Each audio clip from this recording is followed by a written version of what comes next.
नमस्कार दोस्तों। सबसे पहले एक बहुत महत्वपूर्ण मुद्दे पर आज मैं आपसे रूबरू होने आया हूं। सबसे पहले मैं भारत के संविधान से अपनी बात को शुरू करता हूं। हम भारत के लोग भारत को एक संपूर्ण प्रभुत्व संपन्न समाजवादी पंथनिरपेक्ष लोकतांत्रिक गणराज्य बनाने के लिए तथा उसके समस्त नागरिकों को सामाजिक, आर्थिक और राजनीतिक न्याय, विचार, अभिव्यक्ति, विश्वास, धर्म और उपासना की स्वतंत्रता, प्रतिष्ठा और अवसर की समता प्राप्त करने के लिए तथा उन सब में व्यक्ति की गरिमा और राष्ट्र की एकता और अखंडता सुनिश्चित करने वाली बंधुता बढ़ाने के लिए दृढ़ संकल्प होकर अपनी इस संविधान सभा में आज तारीख 26 नवंबर 1949 ईस्वी को एतद द्वारा इस संविधान को अंगीकृत, अधिनियमित और आत्मार्पित करते हैं। ये हमारे संविधान की उद्देशिका थी, जिसको हम अक्सर पढ़ते हैं। उद्देशिका में बहुत सारी बातें स्पष्ट हो जाती हैं कि हमको किस चीज़ की आज़ादी है और किस दिशा में हमको हमारे राष्ट्र को ले जाना है। अब जब राष्ट्र की बात आती है तो जैसा कि आप सभी को सर्वविदित है, कल 2 अक्टूबर है और राष्ट्रपिता महात्मा गांधी जी की जन्मतिथि है, जिनका सबसे पहले मैं मोहनदास करमचंद गांधी, जो किसी नाम के मोहताज नहीं है, जिनकी पहचान न केवल भारतवर्ष में बल्कि पूरे विश्व में है, अहिंसा के पुजारी माने जाते हैं और इसीलिए 2 अक्टूबर को अंतर्राष्ट्रीय अहिंसा दिवस के रूप में पूरा विश्व मनाता है। तो ये हमारे लिए गौरव की बात है कि मोहनदास करमचंद गांधी के जन्मदिन के दिन को पूरा विश्व अंतर्राष्ट्रीय अहिंसा दिवस के रूप में मनाता है। उसी कड़ी में कल हमारे देश में भी 2 अक्टूबर के दिन पूजनीय बापू को याद किया जाएगा। मैं अपने मूल टॉपिक पे आऊँ उससे पहले हल्का सा ब्रीफ कर देता हूँ। पूरा नाम मोहनदास करमचंद गांधी, जन्म 2 अक्टूबर 1869 को, स्थान पोरबंदर गुजरात में हुआ था। निधन 3 जनवरी 1948 में हुआ था। पिता का नाम करमचंद गांधी था और माता का नाम पुतलीबाई था। मोहनदास करमचंद गांधी से जुड़े हुए कुछ 2 चीज़ें हैं जो विषय रहती हैं चर्चा का। मैं मेरी जानकारी के हिसाब से शेयर कर रहा हूँ कि महात्मा की उपाधि सबसे पहले उन्होंने 1915 में राजवैद्य जीवराम कालिदास ने कहा था। सबसे पहले 1915 में कहा था राजवैद्य जीवराम कालिदास ने। और एक अन्य मत था कि स्वामी श्रद्धानंद ने 1915 में महात्मा की उपाधि दी। फिर तीसरा मत है कि गुरु रविंद्रनाथ टैगोर ने महात्मा की उपाधि दी 12 अप्रैल 1919 को अपने लेख में। तो ये बात बिल्कुल स्पष्ट है कि देश की आज़ादी से पूर्व उनको महात्मा की उपाधि दी जा चुकी थी। वो मैंने 3 मत रखे, तीनों मतों के अनुसार उनको महात्मा की उपाधि उन्होंने दी। महात्मा की उपाधि उनको किसी सरकार ने नहीं दी, न उन्होंने स्वयं ली। ये उपाधि हमारे देश के वीर स्वतंत्रता सेनानियों द्वारा दी गई और जिसके 3 मत मैंने आपके सामने रखे। हो सकता है इसमें आपका मत अलग हो। अब मैं बापू और राष्ट्रपिता की बात पर आता हूँ। तो राष्ट्रपिता बापू को किसने कहा था? महात्मा गांधी को राष्ट्रपिता किसने कहा? राष्ट्रपिता 6 जुलाई 1944 को रंगून रेडियो से गांधी जी के नाम से एक संदेश जारी किया था सुभाष चंद्र बोस ने। और उन्होंने संदेश में महात्मा गांधी को राष्ट्रपिता कहकर अपनी आज़ाद हिंद फौज सेना के लिए आशीर्वाद मांगा। तो इस तरीके से उनको राष्ट्रपिता का दर्जा 1944 में मिला, जो कि देश की आज़ादी से 3 साल पहले था। तो ये विषय होता है कि कुछ लोग कहते हैं कि देश की आज़ादी के बाद उनको उपाधियाँ दी गई, जबकि ऐसा नहीं है। मैं उस अहिंसा के पुजारी को नमन करता हूँ जिसने देश की आज़ादी में अग्रणी भूमिका निभाई और आज़ादी का उपभोग भी वो नहीं कर सके, ये कहूँगा मैं। और हमारे लिए एक आज़ाद भारत की नींव रखी उन्होंने।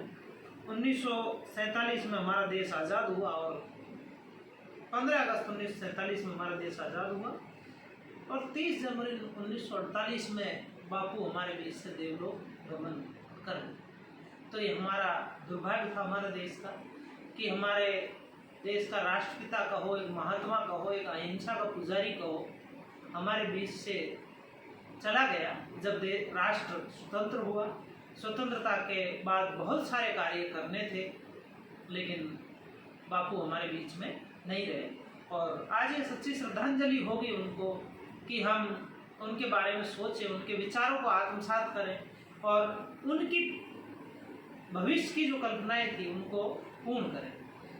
अब मैं आगे आता हूँ कि काफ़ी सारी किताबें महात्मा गांधी पर लिखी गई, जिनमें से 1951 में महात्मा गांधी, सत्य के साथ मेरे प्रयोग 1929, Hind Swaraj 1909, the words of Gandhi 1982, Gita Mata 1946। इसके अलावा भी बहुत सारी किताबें हैं जिन पर लिखी गई हैं अलग अलग राइटरों द्वारा। आप पढ़ोगे तो आप निश्चित रूप से पाओगे कि गांधी को समझना एक दो शब्दों की बात नहीं है। गांधी अपने आप में बहुत महान थे और उनके विचार आज भी हमारे दिलों में जीवित हैं। अब मैं आता हूँ अपने मूल मुद्दे पर। साथियों, कहा गया है कि गांवों से ही भारत की पहचान है और गांवों से ही देश का विकास है। तो 2 अक्टूबर को हमारे देश में एक महत्वपूर्ण ग्राम सभा होती है और हम लोगों ने एक काम किया है कि हमने ग्राम सभा को केवल एक ग्राम सेवक की और सरपंच की जिम्मेदारी मान लिया है और हमने उस ग्राम सभा से मुंह मोड़ लिया है। तो साथियों, मैं आपको जानकारी के लिए बता देता हूं कि हमारे देश में राष्ट्रीय पर्व हैं। 2 अक्टूबर महात्मा गांधी जयंती के अवसर पर, 15 अगस्त हमारे स्वाधीनता दिवस के अवसर पर, 26 जनवरी हमारे गणतंत्र दिवस के अवसर पर, इन तीनों अवसरों पर प्रत्येक ग्राम पंचायत में ग्राम सभा आयोजित होती है, जिसमें 2 अक्टूबर की ग्राम सभा बहुत महत्वपूर्ण होती है। वो क्यों होती है ये मैं आपको बताना चाहूँगा कि 2 अक्टूबर की ग्राम सभा में आपके गांव से जुड़े तमाम विकास कार्य, चाहे सामाजिक विकास हो, चाहे आर्थिक विकास हो, चाहे आधारभूत संरचना का विकास हो, चाहे स्वास्थ्य का विकास हो, इस तरीके की तमाम चीज़ें आपके 2 अक्टूबर की ग्राम सभा में की जाती हैं। उसके लिए मैं बता देता हूं आपको, भारत का 2 फरवरी 2006 से भारत में महात्मा गांधी नरेगा योजना की शुरुआत हुई, जिसको 1 अप्रैल 2008 से संपूर्ण देश में लागू कर दिया। महात्मा गांधी नरेगा योजना के बारे में काफ़ी सारी चीज़ें प्रचलित हैं और काफ़ी अच्छी बातें हैं और काफ़ी बुरी बातें भी हैं। लेकिन साथियों, मैं ये कहना चाहूँगा कि 2014 की विश्व बैंक की विकास रिपोर्ट के अनुसार दुनिया का सबसे बड़ा और सबसे महत्वाकांक्षी सामाजिक सुरक्षा और सार्वजनिक कार्यक्रम घोषित किया गया है नरेगा को। तो आप समझ सकते हो ग्रामीण क्षेत्र में नरेगा हमारी अर्थव्यवस्था को चलाने में, ग्रामीण लोगों की आजीविका को संवारने में किस तरीके का रोल अदा करती है। महात्मा गांधी नरेगा में 100 दिन का रोजगार गारंटेड है। ये इसको एक्ट बनाया था 2005 में। अब मैं आता हूँ जिस विषय पे आपको ग्राम सभा करनी है। साथियों, ग्राम सभा में हमारे 3 तरीके का बेसिक फंड होता है, जिसके बारे में मैं आपको बात करूँगा। स्टेट फाइनेंस कमीशन, जिसको SFC बोलते हैं, राज्य वित्त आयोग। राज्य वित्त आयोग में साथियों मोटी मोटी चीज़ें मैं बताता हूँ। राज्य वित्त आयोग की राशि राज्य सरकार से आवंटन होती है, जिसमें आपको आपके सरपंच का भत्ता है, वार्ड पंचों के बैठकों का भत्ता है, सुरक्षा गार्ड का भुगतान है, लाइट बिल का भुगतान है, पानी के बिल का भुगतान है, साफ सफाई के कार्मिकों के भत्तों का भुगतान है और सोलर लाइट या स्ट्रीट लाइट लगी हुई है तो उनके बिलों का भुगतान है। इसके अलावा विकास कार्य भी एसएफसी में, पंचायत को रन करने के लिए जो बेसिक कार्य कराए जाते हैं वो भी एसएफसी में कराए जाते हैं, जैसे सड़क निर्माण का कार्य, पेयजल का कार्य, स्कूल की चार दीवारी, प्राथमिक विद्यालय के कक्षा कक्ष, इस तरीके के तमाम कार्य गाइडलाइन के हिसाब से कराए जाते हैं। तो मैं आशा करूंगा कि आप ग्राम सभा में जाके और कल की ग्राम सभा में भाग लें और ग्राम सभा रजिस्टर में अपने इन कामों को जरूर नोट करवाएं, क्योंकि आप ये 1 अप्रैल 2024 से जो कार्य योजना हमारी लागू होती है उसकी ग्राम सभा 2 अक्टूबर को है, और इस ग्राम सभा में यदि हम काम प्रस्तावित नहीं करेंगे तो 1 अप्रैल 2024 के बाद मतलब 12 महीने तक हम कोई काम नहीं कर पाएंगे। इसी तरीके से एफएफसी 15 फाइनेंस कमीशन 15वां वित्त आयोग का जो बजट है वो पेयजल के लिए, जैसे पेयजल में आपके हेडपंप हो गया, पानी की लाइन बिछाना हो गया, पानी की टंकी हो गया, ट्यूबवेल हो गया सिंगल फेज, और स्वच्छता में आपके शौचालय हो गया, नाली की सफाई हो गया, सोखता गड्ढा हो गया, इस तरह स्वच्छता से रिलेटेड तमाम कार्य एफएफसी में किए जाते हैं। इसके अलावा जल संरक्षण से रिलेटेड कार्य भी एफएफसी में किए जाते हैं। कार्यालय की व्यवस्था जैसे कंप्यूटर का क्रिया है और डाटा ऑनलाइन करना है, इस तरह की काफ़ी चीज़ें एफएफसी में आप कवर कर सकते हो। अब मैं आता हूँ रोजगार गारंटी पर। रोजगार गारंटी योजना की कार्य योजना भी 2 अक्टूबर को ही बनेगी।